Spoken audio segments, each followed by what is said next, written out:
ben moi, je vous remercie de vous être mobilisés, d'avoir pris du temps pour vous et surtout du temps pour votre santé, parce que vous allez découvrir des informations dont vous n'avez pas accès, malheureusement.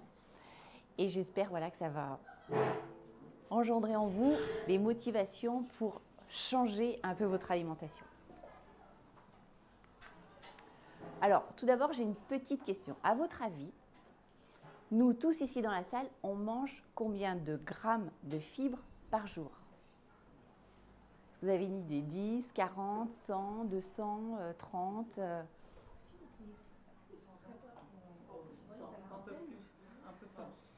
Alors 100, 50, 120, 100, 100. Eh bien, je vous rassure, on est tous entre 15 et 17 grammes de fibres. Enfin, tous, vous, hein, pas moi. Donc moi, j'essaye de vous amener à 30-35 grammes de fibres.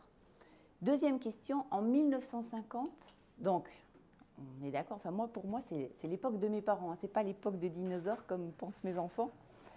Combien de grammes de fibres ils mangeaient en 1950?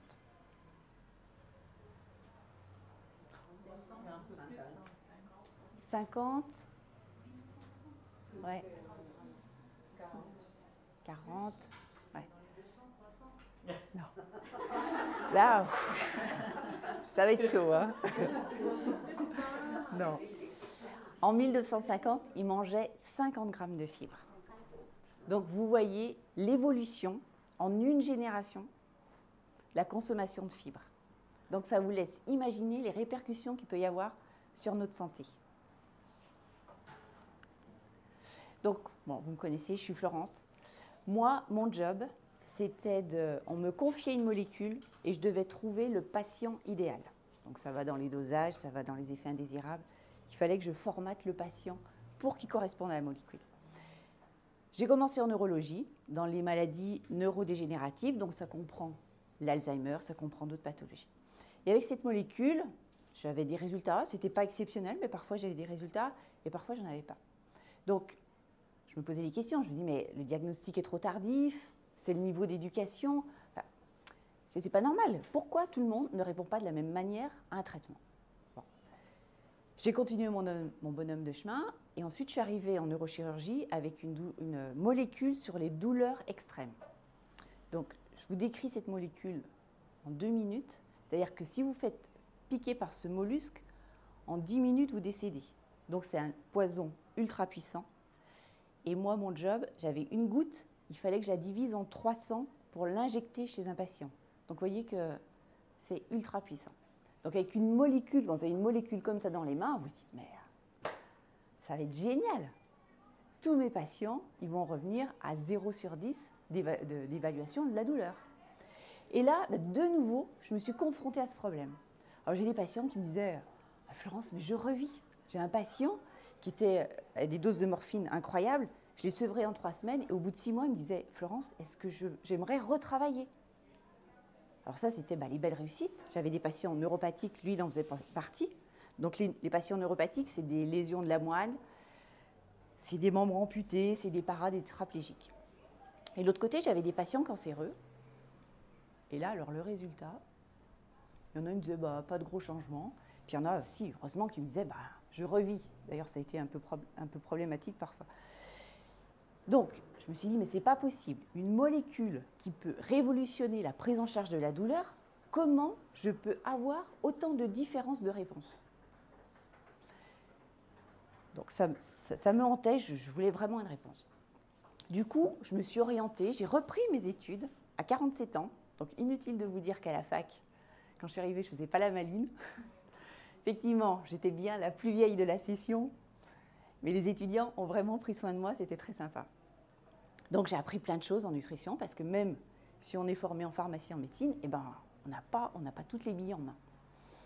Et de fil en aiguille, j'en suis arrivée au microbiote. Et là, je me suis dit, mais il faut que j'aille plus loin. Donc là, par contre, je me suis formée en Espagne, parce qu'en Espagne, ils sont bien plus avancés qu'en France, en Angleterre et aux États-Unis. Ouais, je sais, les États-Unis, ça paraît pas, mais sur le microbiote, ils sont très en avance. Et là, de fil en aiguille, je me suis dit, le problème, il est là. parce qu'aujourd'hui, vous avez des études sur le microbiote, par exemple sur des chimiothérapies, entre le patient qui a un microbiote équilibré et celui qui a un microbiote déséquilibré, ça correspond tout à fait au patient cancéreux. C'est-à-dire qu'un microbiote équilibré, vous avez 5 fois plus de chances d'améliorer votre survie. Donc là, je pense que c'est des résultats qui sont parlants pour tout le monde. Alors, aujourd'hui, on va parler, je vous explique rapidement le microbiote. On va voir la différence quand vous avez un microbiote équilibré et un microbiote déséquilibré. Les 4 piliers alimentaires, les mythes. Donc je sais qu'il y en a parfois qui achètent des probiotiques, qui essayent des choses. Donc on va essayer de décrypter tout ça.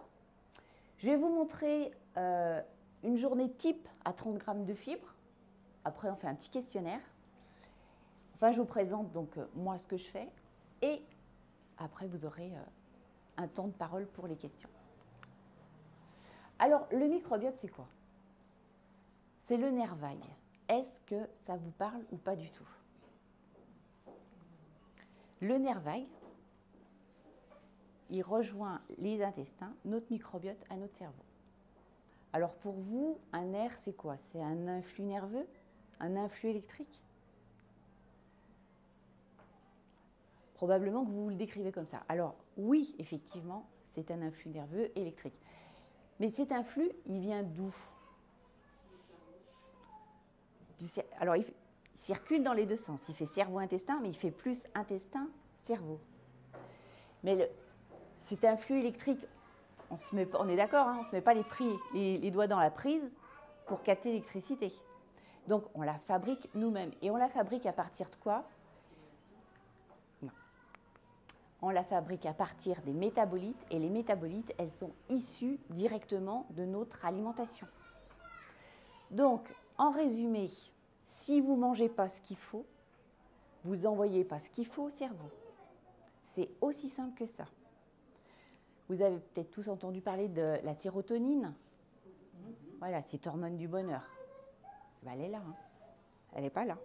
Donc, si elle n'est pas là, vous ne risquez pas de l'envoyer là. Donc après, une autre étude intéressante sur les antidépresseurs. Et dans le microbiote, c'est vraiment la dépression où on est le plus avancé dans les recherches. 2 groupes de patients. Moi, les études, j'en ai fait toute ma vie. Hein. Donc, je sais celles qui valent le coup et puis celles qui valent rien. Une étude, vous avez un groupe de patients sous antidépresseurs et un groupe de patients qui a une alimentation, voilà, judicieusement pensée. Eh bien, tenez-vous bien, le patient qui a une alimentation pensée a des meilleurs résultats que le patient sous antidépresseurs.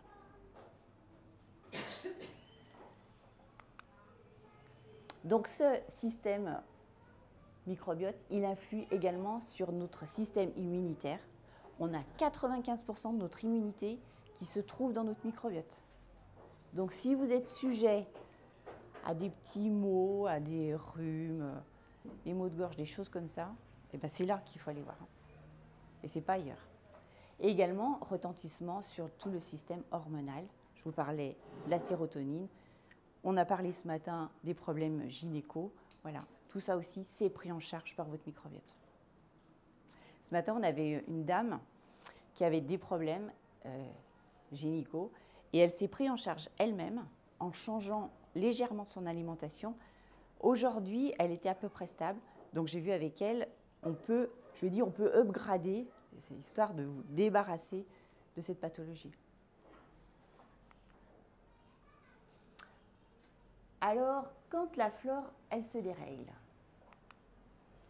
Alors, quand elle est équilibrée, alors là, tout va bien. Vous avez une grande diversité bactérienne, parce que le problème, ce n'est pas d'avoir beaucoup de bactéries, déjà il faut les avoir, mais c'est d'en avoir diverses. Parce que toutes ces bactéries, elles ont tout un rôle, hein, elles ne sont pas là par hasard. La production du butyrate.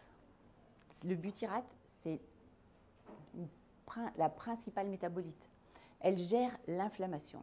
Alors l'inflammation, ce n'est pas le mal de coude.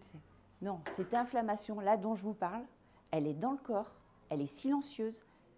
On en a probablement tous, à différents niveaux, mais vous ne la sentez pas.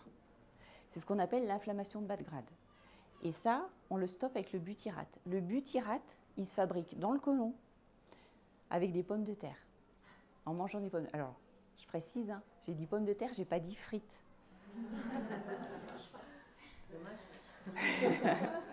Donc voilà, vous voyez qu'avec des toutes petites choses, on peut facilement améliorer son microbiote. Parce que ce dont je vous parle, c'est pas des aliments venus du pôle Nord qui sont introuvables. C'est des choses qui sont partout autour de nous. Alors, on a une barrière aussi intestinale qui est hyper puissante, très riche en bactéries et en bactéries diversifiées. Et ça, quand vous avez une barrière intestinale qui est puissante, c'est-à-dire que les additifs, les toxines, les liposaccharides, tout ça, ça ne passe pas dans le sang. Donc, ça évite d'envoyer, par exemple, je ne sais pas si vous savez, mais le cerveau, vous savez qu'il y a des microplastiques dans notre alimentation et dans l'eau. Le cerveau, c'est lui qui stocke le plastique. Et on mange à peu près l'équivalent d'une carte bleue par an. Donc, autant vous dire que votre barrière intestinale, eh bien, elle a intérêt à être soudée. Hein. Et justement, moi qui suis férue d'Alzheimer, je suis en train de creuser pour diminuer cette inflammation intracérébrale, pour diminuer les symptômes cognitifs. Et on ne sait pas jusqu'où ça peut nous mener, mais c'est une piste de recherche en tout cas. Donc je vous disais, moins de liposaccharides. Donc liposaccharides, hein, c'est les graisses, alors les mauvaises graisses, évidemment, et le sucre, les mauvais sucres qui vont passer dans le sang. Du coup, on a une bonne communication entre l'intestin et le cerveau. On envoie les bonnes métabolites. Vous aurez une humeur stable, un bon moral. Votre mémoire, votre cerveau sera protégé parce qu'on va diminuer l'inflammation intracrânienne. Moins de douleur, parce que oui, cette inflammation, on ne la sent pas. Mais au bout de quelques années, ça va apparaître dans les articulations. Ça va apparaître au niveau du cœur, donc au niveau du cerveau, au niveau des organes. Cette inflammation, elle progresse silencieusement. On aura une meilleure digestion et une énergie qui sera plus stable. Par contre, quand elle est déséquilibrée, alors là, ce n'est pas du tout la même chose. On a la diversité, elle n'est pas là. Donc, on perd toutes les bactéries protectrices parce que quand vous avez des bactéries pathogènes, elles ne lâchent pas le truc. C'est-à-dire qu'elles vont prendre le pas sur les bactéries sympathiques. Donc, d'où l'intérêt d'avoir beaucoup de bactéries sympathiques pour qu'elles mangent les bactéries pathogènes. Donc, il y aura des proliférations, c'est ce que je vous explique, des bactéries pathogènes qui seront pro-inflammatoires. On aura l'hyperméabilité intestinale qui laissera passer les toxines, les additifs. On aura donc les sucres, les graisses qui vont passer dans le sang, l'inflammation chronique silencieuse dont je vous parle, l'humeur ne sera pas stable et ça va évidemment engendrer la prise de poids. Alors là, je vais vous décrypter quelques bactéries. Hein. Sachez qu'on a 100 souches et après, chaque souche, entre 50 et 100 sous-souches et ainsi de suite. Donc, je vous en ai pris quelques-unes. Si on regarde la Akkermansia, donc son rôle, donc elle protège la barrière intestinale, donc elle réduit l'inflammation, hein, l'inflammation silencieuse de bas grade. Elle améliore la sensibilité à l'insuline. Donc, si elle est absente, eh ben, du coup, on a un risque de diabète de type 2. On a une obésité abdominale et on a une inflammation chronique. Et cette bactérie, eh ben, elle est présente en plus grande quantité chez les personnes qui sont minces. À titre d'exemple, il y a une patiente qui avait donc une bactérie pathogène qui mettait sa vie en danger. Donc, on a évacué son microbiote pour la sauver. Du coup, il a fallu l'en greffer un autre, parce qu'on ne peut pas vivre sans microbiote. Donc de là, comme une greffe d'un organe, on cherche quelqu'un de compatible. On a pris sa fille. Seulement sa fille, elle était obèse. Bon, pas le choix, on le greffe quand même. Mais cette dame, elle a pris 16 kilos dans l'année. Donc, qui dit greffe de microbiote, on ne fait pas ça à l'aveugle. Là, dans ce cas-là, on n'avait pas le choix.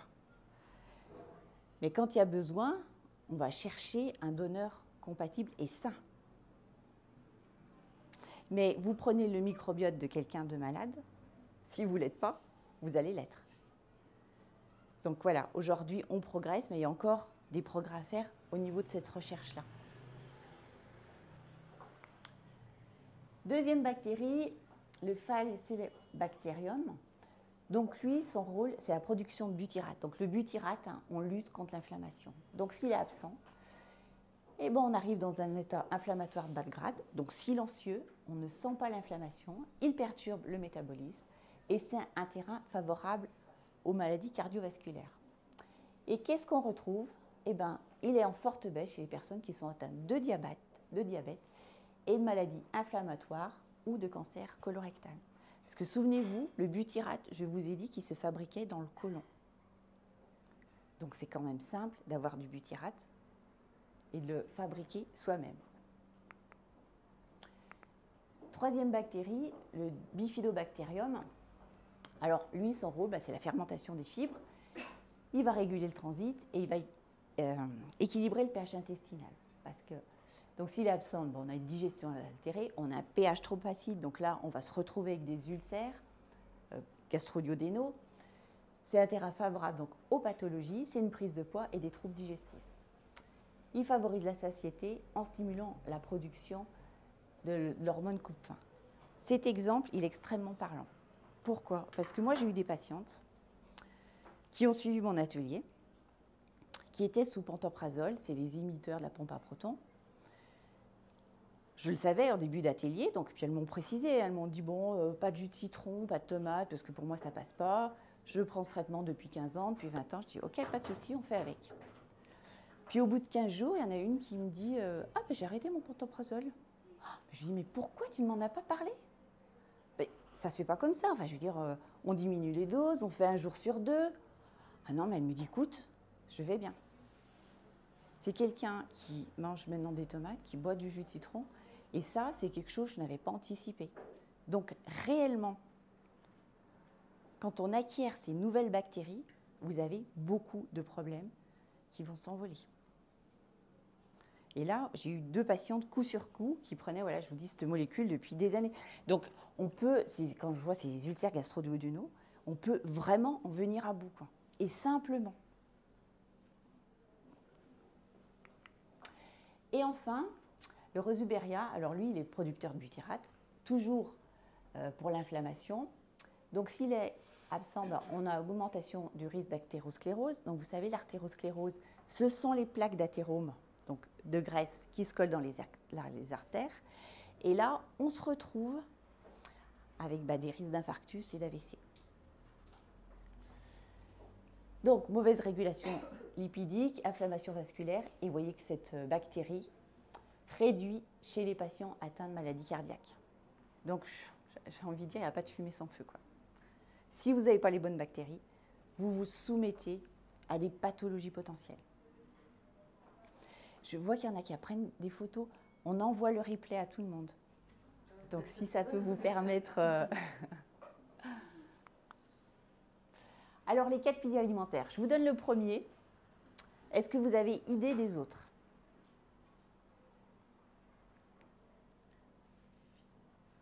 Qu'est-ce que ça peut être? Les fruits, on va les classer dans les fibres. Protéines. Les protéines, ça en fait un peu partie. Il faut être un peu plus précis, mais ça en fait partie. Les féculents, c'est classé dans les fibres aussi. Bon, je vous aide. Bon, alors les fibres, là, vous connaissez tous. Bon, il y a des fibres qui sont plus importantes que toutes. Le chou, par exemple. Le chou, c'est un des meilleurs légumes. C'est lui qui va avoir le plus de fibres, quel que soit le chou.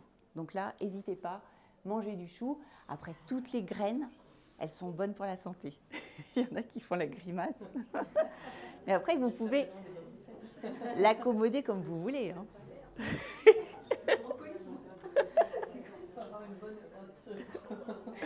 Oui, mais ça, c'est tout un travail de digestion aussi.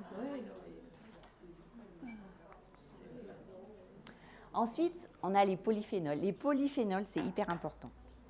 Pourquoi? Est-ce que vous avez entendu parler du stress oxydatif? Oui. Il y en a qui connaissent le stress oxydatif? Les antioxydants, vous en avez entendu parler? Voilà, donc les antioxydants, ils vont lutter contre le stress oxydatif. C'est-à-dire que quand vous avez une métabolite, qui est toute seule. La métabolite, elle n'est pas faite pour vivre seule. C'est comme une boule de flipper. Elle entre dans votre corps et elle va taper mais, tous les organes, mais de manière très active, très forte. Et là, elle va endommager vos organes. Donc, il ne faut pas avoir de métabolite seul. Et pour ça, qu'est-ce qu'il faut avoir? Eh bien, des antioxydants.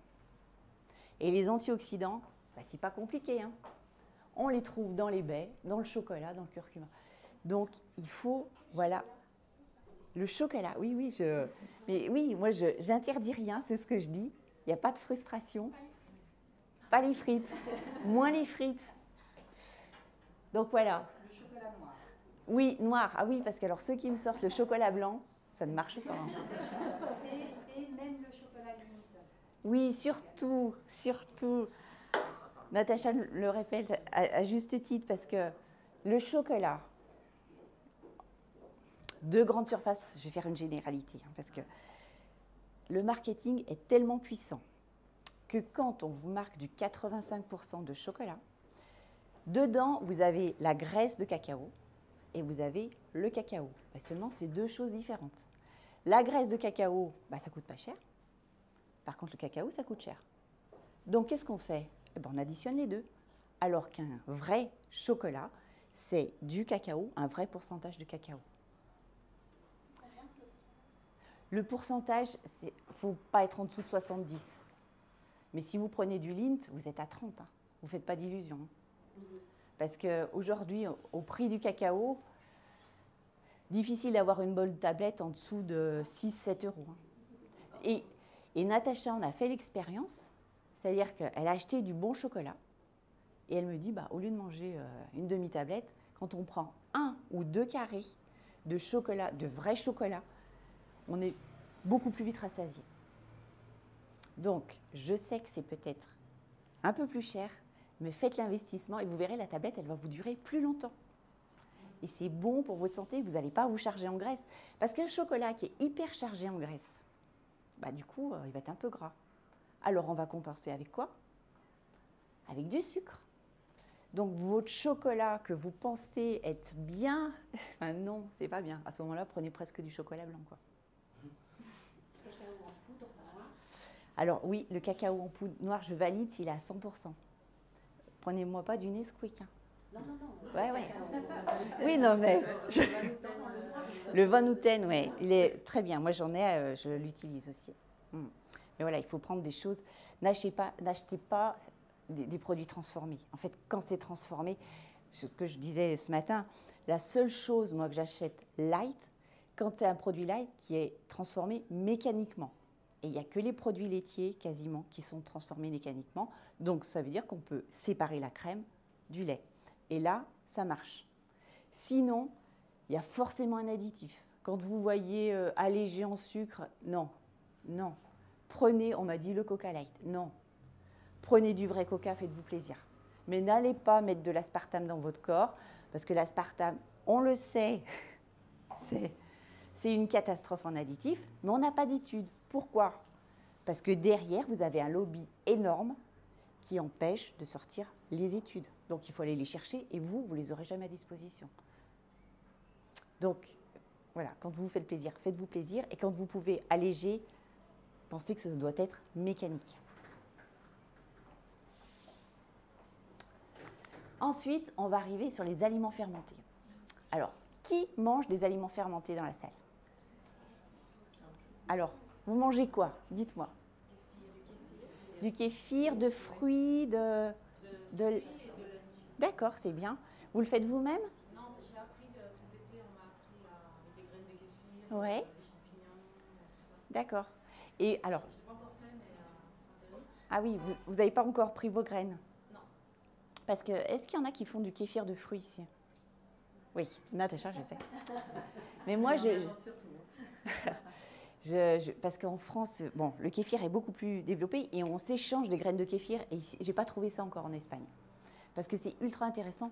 Quand on a des graines de kéfir, comment on les fait fermenter? Comme voilà, ça pousse et ça se multiplie. C'est vraiment un être vivant. Donc, ça serait bien d'arriver en Espagne, arriver à faire ce commerce gratuit. Hein. Mais comme ça, au moins, tout le monde pourrait en bénéficier. Donc les aliments fermentés, c'est vraiment indispensable parce que là, vous allez pouvoir diversifier votre microbiote. Donc il faut en manger un petit peu tous les jours si c'est possible. Et enfin, donc on parlait des protéines. Alors effectivement, les oméga 3, on les trouve dans les poissons gras. Sur cette slide, j'ai oublié de mettre les anchois qui sont excellents pour la santé. Franchement, c'est celui qui a la plus grosse teneur en oméga 3. Donc n'hésitez pas. On a aussi les graines de lin, l'huile de colza. L'huile de colza, elle doit être dans votre cuisine. Qui a de l'huile de colza dans sa cuisine? C'est bien. En Espagne, il y a quand même un passé avec l'huile de colza. Ouais. Donc c'est vrai que c'est pas facile. Ah ouais. Bah oui, non, c'est pas facile. Ouais, après. Il y a une intoxication, il y a des Ah gens oui, qui sont- d'accord. Bah oui, effectivement. Ça a été terrible. Ah oui. Les gens qui sont morts. Ah oui, à cause de l'huile de colza. Mais je vous explique rapidement. L'huile d'olive, c'est les oméga 9. L'huile de colza, c'est les oméga 3. Et la charcuterie, c'est les oméga 6. Et les oméga 6, c'est les plaques d'athérome. Enfin, oui, c'est les AVC, les infarctus. Donc, si on ne compense pas, et les oméga 6 sont 5 fois plus puissants qu'un oméga 3. Donc, c'est-à-dire qu'il faut manger beaucoup d'oméga 3 pour compenser les oméga 6. Donc, l'huile de colza, elle est indispensable à votre alimentation. Elle doit être dans votre cuisine. L'huile d'olive, l'huile de colza, vous n'avez pas le choix. Il faut les deux. Et sortez-moi l'huile de tournesol. Voilà, donc les oméga 3. Donc là, ça a une action directement sur la perméabilité des intestins. Alors, là, on arrive dans les mythes. Alors, je vous pose la question. À votre avis, les probiotiques en gélules suffisent à rééquilibrer votre flore intestinale? Oui ou non? Là, j'ai un non, non. Non pour tout le monde? Bon. Ah bah oui, exactement. Mais il y en a qui pensent que c'est ça. Une chose, j'ai lu ça, maintenant il y a des probiotiques pour la peau, pour rajeunir, je ne sais plus. Donc non, la taille du probiotique est trop grosse pour passer dans la peau. Donc n'achetez pas de crème, ça ne va pas fonctionner. Donc effectivement, sans fibres et sans polyphénol, vous ne pourrez pas nourrir vos probiotiques. C'est-à-dire que là, moi j'ai des graines de tulipes, hein, je les lance sur le carrelage, elles ne vont pas se développer. Vous êtes d'accord avec moi? Eh bien, c'est la même chose si vous n'avez pas un terrain favorable pour prendre les probiotiques. C'est-à-dire que vous allez prendre, et ça aura peut-être l'effet, le temps que vous allez les prendre, 15 jours et peut-être 15 jours après. Mais si vous ne pouvez pas les nourrir, c'est peine perdue. Deuxième chose, les probiotiques, n'allez pas me les acheter sur Internet. Vous prenez des marques connues et en pharmacie. Je suis désolée, c'est peut-être un peu cher, mais il y a des enfants à l'hôpital qui sont décédés, des nourrissons, parce qu'ils avaient des diarrhées. On a donné des probiotiques qui n'ont pas été fabriqués dans la norme. Un probiotique, c'est des bactéries. Donc, soit on vous donne les bonnes, mais une bactérie pathogène qui traîne par là, elle peut vite rentrer dans la gelule. Et là, c'est la catastrophe. Donc, on n'achète pas des probiotiques n'importe où. Quand on dit que les hautes natures, ce sont des probiotiques, est-ce que c'est vrai? Est-ce que c'est suffisant? Ça dépend desquels. On va y venir. Donc, ce qui fonctionne, c'est effectivement qu'il faut changer vos terrains avec une alimentation qui va pouvoir nourrir vos bonnes bactéries. Alors, deuxième question. Le gluten, est-ce que c'est la cause de tous les problèmes intestinaux? Non. Tous les problèmes, non. Non.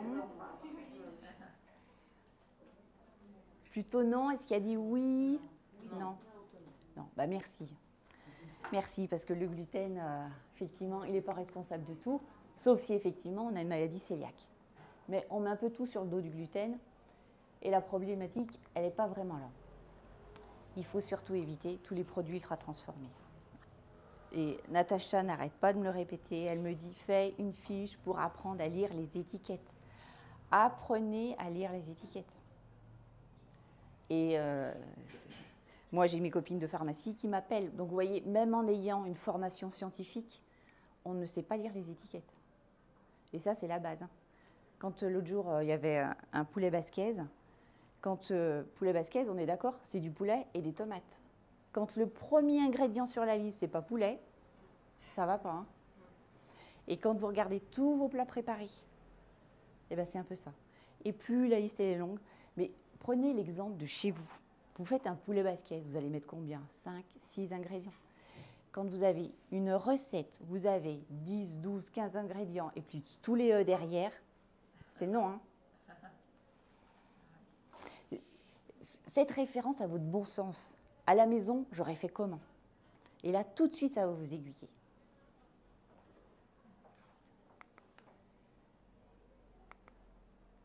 Alors, est-ce qu'à un moment dans notre vie, il est trop tard pour équilibrer son microbiote? J'espère que non. Eh bien, vous avez bien raison. On n'a pas encore 60 ans. Non, mais j'aurais pu mettre n'importe quel âge, on est d'accord. Alors, effectivement, il y a quand même un changement du microbiote qui s'opère autour de 40-50 ans. On a un petit peu un changement de rythme de vie, notre métabolisme se transforme, et c'est justement là qu'il faut reprendre les rênes en main. La chose importante, si vous avez des enfants ou des petits-enfants, je sais que les mamans, elles sont débordées, mais prenez-les vraiment en charge entre les 0 et 3 ans. Parce que quand vous pouvez acquérir vos bonnes bactéries, si vous les perdez, parce que je ne vous cache pas, hein, à l'adolescence, ils les perdent. Hein, parce qu'on n'a plus trop d'influence et le Coca, le McDo prend vraiment le pas sur nous. Mais après, s'ils reprennent une alimentation, ils récupèrent leurs bonnes bactéries. Donc, essayez vraiment quand ils sont petits de leur donner une bonne structure alimentaire et de varier les aliments pour qu'ils acquièrent ces bonnes bactéries. C'est vraiment un plus pour leur avenir. Nous, par exemple, avec mon mari, on a une 50aine d'années. Je ne sais pas vous dans votre entourage, mais nous, on n'a pas de copains qui ont de cancer de testicules. Aujourd'hui, des jeunes de 15-20 ans qui ont des cancers des testicules, moi, j'en connais plusieurs. Donc, pensez-y. Alors, eh bien, c'est faux, vous nous l'avez dit. Et oui, parce qu'il suffit de quelques jours, en changeant, en faisant quelques adaptations, attention, hein, je ne suis pas là pour révolutionner votre vie et vous dire ça va être compliqué. Mais en faisant quelques adaptations, eh bien, vous pouvez voir la différence vraiment en quelques jours. Regardez mes patientes qui ont inventé le pantoprazole en 15 jours, ça a tout de suite matché chez elles.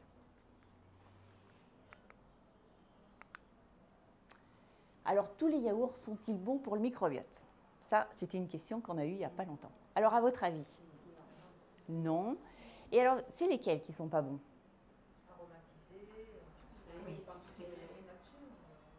Aromatisés, j'ai d'autres idées? Sucré, ouais.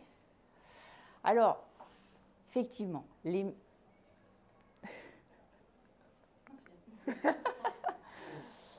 Donc, ce n'est pas les meilleurs, mais les aromatisés, ce n'est pas les pires. Les pires, c'est ceux qui ont des morceaux de fruits à l'intérieur. Ouais. Est-ce que vous devez, chez vous, vous avez probablement une corbeille de fruits à la cuisine? Alors chez vous, les fruits, vous les gardez combien de temps sur la cuisine? Voilà. Si on a une semaine, c'est quand même le maximum. Alors, dites-vous comment on peut garder des morceaux de fruits dans un contenant acide pendant 3 mois, 4 mois? Il y a quand même un petit truc de magie là, non? Donc voilà, s'il n'y a pas là-dedans plein d'additifs. Donc c'est pour ça que les yaourts aromatisés, c'est pas le top. Ça ne va pas vous apporter de probiotiques, c'est sûr, mais ça ne va pas vous faire les dégâts des yaourts aux fruits.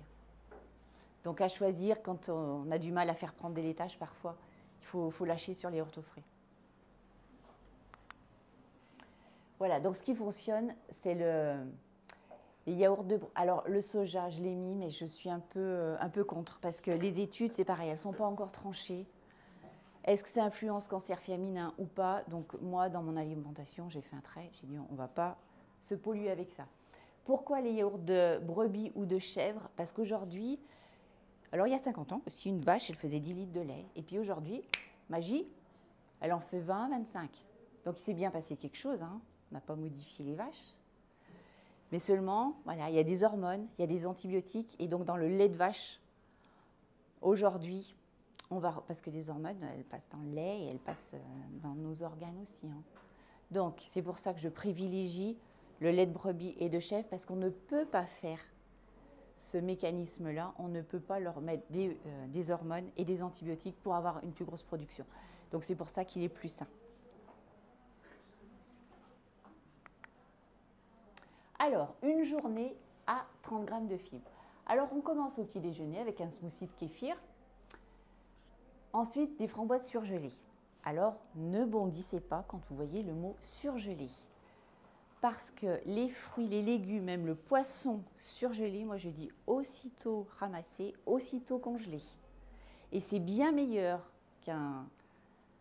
que des framboises qui vont traîner dans un transport de 10 jours, qui vont arriver sur une étale, qui vont rester 3-4 jours. Là, franchement, question vitamines, oligo-éléments, tout ça, on ne va plus être au taquet. Alors que si c'est ramassé, si c'est congelé aussitôt, vous allez tout retrouver. Donc n'hésitez pas. Et je le dis dans les ateliers, je dis aux filles, votre congélateur, c'est votre meilleur ami. Donc s'il faut investir, ce n'est pas dans l'iPhone, c'est dans le congélateur. Comme ça, vous aurez vos légumes, vous aurez vos fruits, vous aurez votre poisson. Le poisson, pareil, pêché en Atlantique, c'est quand même mieux que le poisson d'élevage. Et pareil, aussitôt pêché, aussitôt congelé. Donc, ayez ces petits réflexes. Donc le déjeuner, donc là le petit déjeuner on a 8 grammes, le déjeuner on a une salade de pois chiches, du quinoa, du fenouil, des carottes, de la roquette, de l'huile d'olive, du curcuma. Le curcuma, avec quoi on l'associe pour qu'il soit efficace? Avec du poivre. Si on n'a pas de la pipérine, donc du poivre associé au curcuma, il ne se fixe pas. Ça aussi, il y a des choses comme le magnésium, c'est pareil, il faut d'autres choses pour qu'il se fixe. Et un kiwi en dessert, là on est sur 14 grammes de fibres. Un dîner, donc on met un pavé de saumon, comme ça on a nos oméga 3, du brocoli, de la purée de lentilles, du cumin et de l'huile de colza. Le dîner du soir, c'est typiquement le plein en oméga 3. Et là on arrive sur 10 grammes de fibres. Et au goûter, on prendra une pomme et quelques noix et on complète nos journées avec 4 grammes de fibres. Donc voilà, ça c'est la journée type qu'il faut essayer de faire tous les jours pour avoir votre ratio de fibres. Alors, le flan, vous en consommez, vous en consommez pas? Sans sucre. Donc on voit qu'il n'y a pas trop d'intérêt. En plus, on va se retrouver avec pas mal d'édulcorants. Au sujet des édulcorants, des additifs, l'autre jour, j'ai une maman qui fait des goûters pour les enfants. Elle m'a demandé, j'aimerais une étude sur les goûters des enfants industriels. Bon, je lui ai dit, ok, pas de souci, je vous fais ça. Donc j'ai cherché les 10 goûters les plus consommés, les plus achetés. Donc je suis tombée sur du Kinder Pingui, sur des brioches Pasquier, je crois qu'il y avait les Oreos dedans. Enfin, voilà, tout ce genre de produits. Alors quand il a fallu lui rendre ma conclusion, donc il y en a qui sont cancérigènes. Donc les additifs, je crois que celui qui avait le moins d'additifs, il en avait 10. Les sucres, il y en a à profusion. Les mauvaises graisses, il y en a à profusion. Il y en a qui étaient interdits aux femmes enceintes. Donc on interdit aux femmes enceintes, mais on donne aux enfants. Donc franchement, je sais que les mamans, elles sont débordées. Mais si vous n'avez pas le temps, vous faites une tranche de pain et du chocolat noir. Mais s'il vous plaît, arrêtez les biscuits industriels. Ou alors, de temps en temps. Alors, deuxième, le yaourt de brebis nature. Donc, on l'a vu, effectivement, le yaourt de brebis et nature, lui, il va être chargé en probiotiques et il va faciliter la digestion. Le jus d'orange. Qui boit du jus d'orange? Non. Ah non, ça, je ne peux pas l'entendre. Je ne peux pas l'entendre. Oh là là. Non. Parce que waouh. Et pourquoi vous ne prenez pas une orange entière? Ouais. Ah non, c'est pas pareil. Non, c'est pas du tout pareil. Déjà, Quand on prend un jus d'orange, je pense qu'on fait rarement un jus d'orange avec une orange. On met 3 voire 4 oranges. Donc, sachant que par jour, votre quantité de sucre de fruits, c'est 2. Donc déjà, vous avez 4 doses de sucre. Donc on est déjà au-dessus de ce qu'il faut.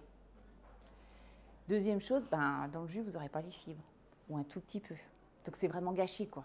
On prend du sucre et on n'a pas tous les effets positifs des fibres.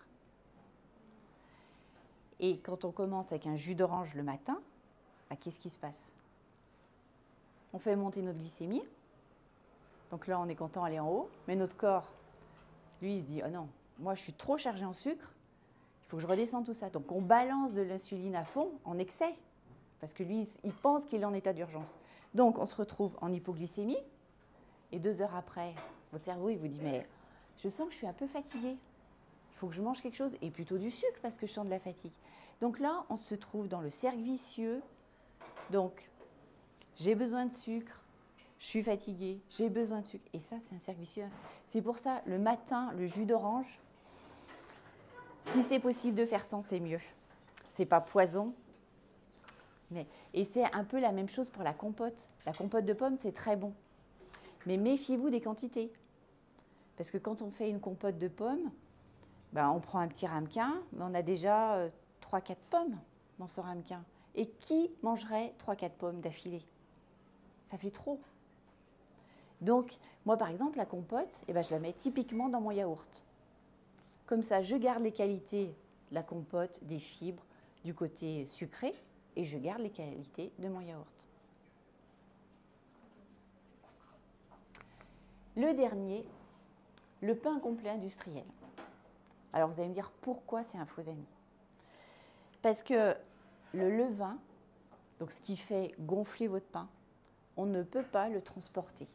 C'est quelque chose qui ne peut pas changer d'endroit, sinon il n'a plus d'efficacité. Donc, comment on peut transporter ce levain pour qu'il gonfle encore? On ajoute forcément des additifs dedans.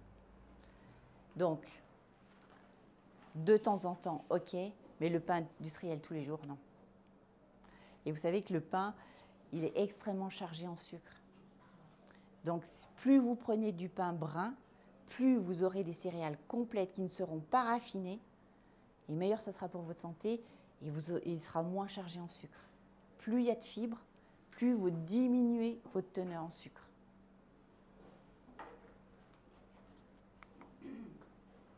Alors, moi, qu'est-ce que je fais dans mes ateliers? Alors, c'est d'abord quelque chose de facile parce que je vous réalise des menus personnalisés qui sont réalisés en 30 minutes. Ça, c'est le maximum parce que je vous montrerai plus tard comment ça fonctionne. En fait, moi, je vous mets tout ce que vous pouvez manger dans la semaine et vous choisissez ce que vous voulez. Alors, pourquoi ça marche? Parce qu'en 9 semaines, vous allez pouvoir acquérir toutes ces bonnes bactéries parce que je vous mets tous les éléments dont vous avez besoin. C'est-à-dire que la première semaine, on commence à 20 grammes de fibres. La deuxième semaine, on commence les oméga 3. La troisième semaine, on passe à 25 grammes de fibres. La quatrième semaine, on introduit les polyphénols. Et tout ça sur les 8 semaines courantes. Vous allez avoir vos fibres pour arriver à 35 grammes. Vous allez voir les oméga 3, les polyphénols, les antioxydants, les pré- et les probiotiques. Comme ça, vous avez votre panel complet d'un menu parfait sur une semaine. Le secret anti-reprise, c'est comme je vous l'ai expliqué, une fois que vous avez vos bactéries, vous allez les garder. À moins que vous partiez dans une alimentation ultra transformée de fast-food. Mais quand on a pris l'habitude pendant 8 semaines et quand on voit finalement comme c'est facile d'incrémenter ces menus avec des flacons de one, avec des graines de gourge, des graines de lin, on se dit, ouais, mais pourquoi je ne l'ai pas fait plus tôt? Ensuite, c'est bienveillant et plaisir parce qu'effectivement, il n'y a pas de frustration. Parce que dans les polyphénols, on a du chocolat.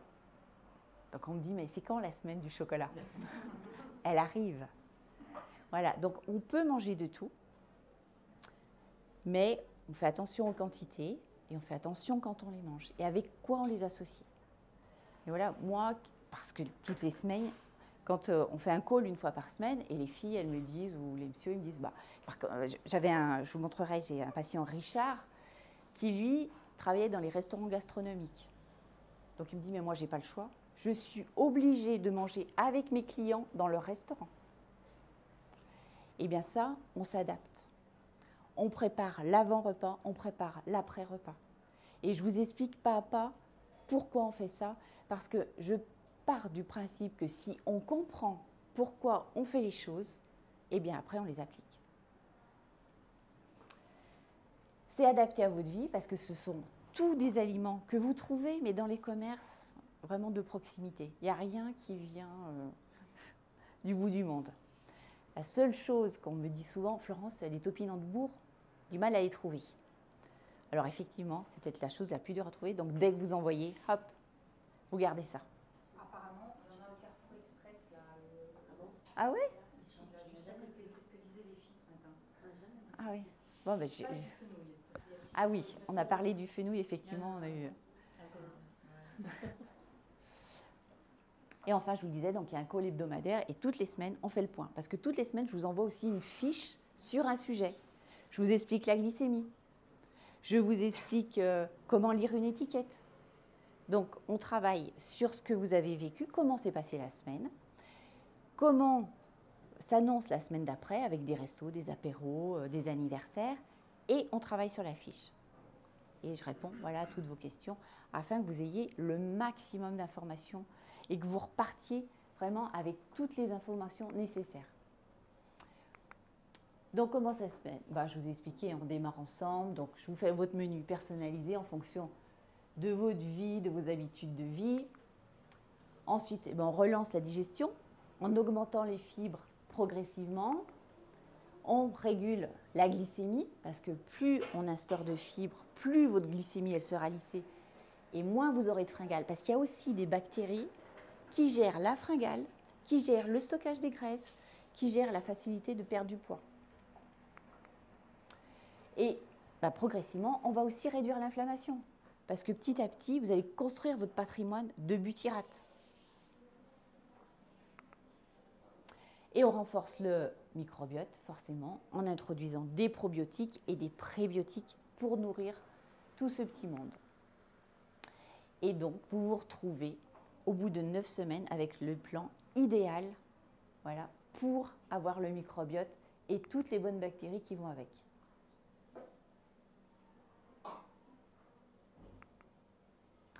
Alors voilà, je vous explique un peu le système. C'est-à-dire que vous avez les groupes de protéines.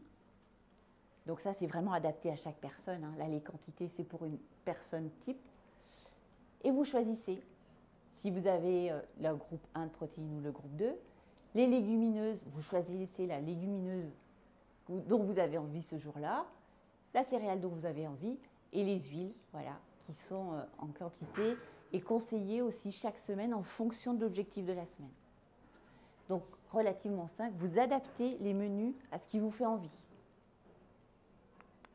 Ce qui est suggéré, c'est en fait la partie des végétaux, c'est-à-dire les fruits et les légumes, puisque c'est ça en fait qui apporte plus à notre microbiote. Très juste. Moi, ce que je vous demande de respecter, mais encore vous changez, mais je vous mets toutes des quantités de légumes, de végétaux, de fruits à respecter dans la semaine.